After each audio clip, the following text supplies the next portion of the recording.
Hello दोस्तों, जय श्री कृष्णा, जय श्री श्याम। कैसे हैं आप लोग दोस्तों? आज की वीडियो में आपको बताने वाले कि विदुर ने धृतराष्ट्र को बताया वो सच जो आज तक छुपाया गया था।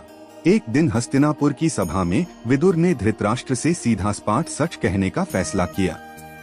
कई वर्षों तक उन्होंने अपने मन में बहुत कुछ दबा कर रखा था, लेकिन अब चुप रहना पाप के बराबर लग रहा था। विदुर बोले, राजन, आज मैं आपसे एक ऐसी बात कहने आया हूँ जो शायद कड़वी है, लेकिन सच्चाई है। आपने हमेशा दुर्योधन का साथ दिया, पांडवों के साथ अन्याय होते देखा, लेकिन चुप रहे। आपने एक पिता का धर्म निभाया, लेकिन एक राजा और न्यायप्रिय व्यक्ति का नहीं। धृतराष्ट्र चुपचाप विदुर की बातें सुनते रहे।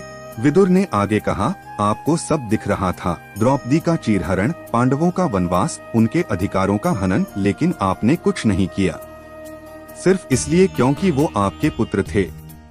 धर्म की आंखों में पुत्र या शत्रु में कोई भेद नहीं होता, राजन। लेकिन आपने तो धर्म को ही अंधा बना दिया। धृतराष्ट्र ने धीरे से कहा, विदुर, मैं भी विवश था। मैं एक पिता था। मैं अपने पुत्र को खोना नहीं चाहता था। विदुर बोले, राजन, एक राजा के लिए राज्य और प्रजा ही सबसे बड़ा धर्म होता है। अगर राजा ही अन्याय को समर्थन देने लगे तो फिर कौन न्याय करेगा?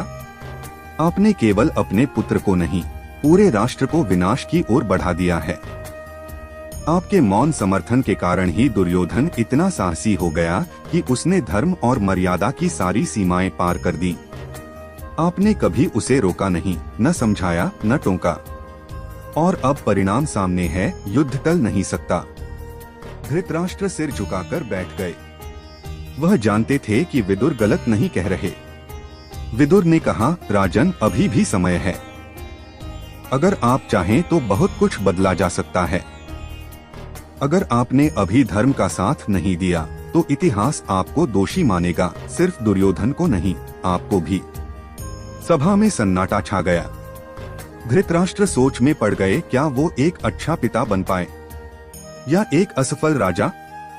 निष्कर्ष, विदुर ने उस दिन जो कहा वो केवल एक चेतावनी नहीं थी, बल्कि एक ऐसा सच था जिसे सब जानते थे, लेकिन किसी में कहने का साहस नहीं था।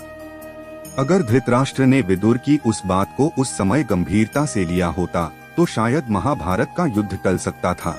तो दोस्तों, कैसी लगी आपको हमारी वीडियो? अगर हमारी वीडियो अच्छी लगी तो चैनल को सब्सक्राइब कीजिएगा, बेल आइकन बटन दबाना ना भूलें, लाइक करना, शेयर करना बिल्कुल ना भूलें, और सभी स्टोरी अपनी फ्रेंड्स सर्किल में सबको आप लोग सेंड कर सकते हैं। तो मिलते हैं नेक्स्ट वीडियो में। धन्यवाद।